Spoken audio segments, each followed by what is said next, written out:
అందరికీ మీకు ఇవాళ నోరూరించి కమ్మనైన చికెన్ పచ్చడి చూపించబోతున్నాను. 1 కిలో బోన్లెస్ చికెన్ తీసుకొచ్చి నీట్గా కడిగి పెట్టుకున్న చికెన్ ఇది. ఈ చికెన్లో 1 స్పూన్ ఉప్పేసి 1 స్పూన్ పసుపు వేసి బాగా కలిపేసి పక్కన పెట్టుకోండి.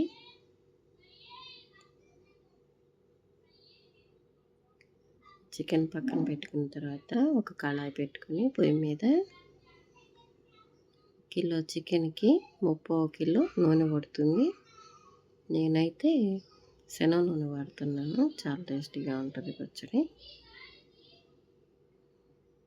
నూనె కాగిన తర్వాత కలిపి పెట్టుకున్న ఉప్పు పసుపుతో కలిపి పెట్టుకున్న చికెన్ వేసి చికెన్ అంతా నూనెలో వేసేసేయండి. వేసిన తర్వాత ఒకసారి కళ్ళు తిప్పేసేయండి. ఈ చికెన్ వేగటానికి చాలా టైం పడుతుంది కదా. ఆ చికెన్ వేగేసరికి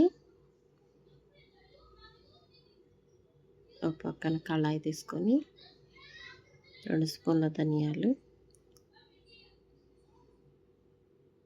4 యాలక్కాయలు, ఒక చెక్క, 10-12 లవంగాలు, 1 స్పూన్ జీలకర్ర వేసి బాగా ఎర్రగా వేయించి పొడి చేసుకొని పక్కన పెట్టుకోండి. ఇప్పుడు చికెన్ని కలపెడుతూనే ఉండాలి ఎర్రగా వేగిన దాకా. చికెన్ మాత్రం ఎర్రగా వేగాలండి. వేగితేనే నిల్వ ఉంటుంది చికెన్. చూడండి, ఇలా వేగితే సరిపోతుంది. ఇలా వేయించిన చికెన్ని ఒక ప్లేట్లోకి తీసుకోండి. మొత్తం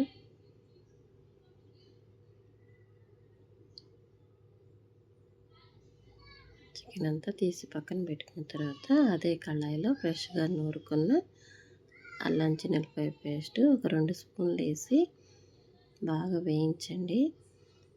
అల్లం చిన్నులపాయ పేస్ట్ ఎంత ఎర్రగా వేగితే చికెన్ పచ్చడి అంత టేస్టీగా ఉంటుంది.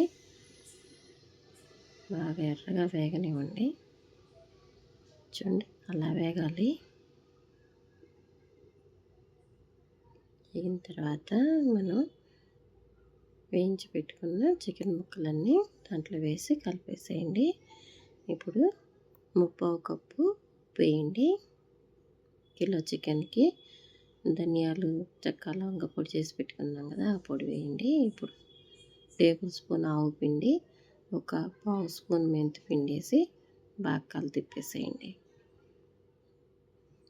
ఈ మసాలాలతో పెట్టుకోండి, చాలా టేస్టీగా ఉంటుందండి చికెన్ పచ్చడి. ఒక్కసారి ఈ విధంగా ట్రై చేయండి, నేను చెప్పే విధంగా.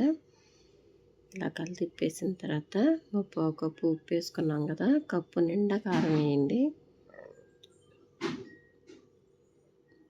స్టవ్ కట్టేసేయండి. కారం వేసిన తర్వాత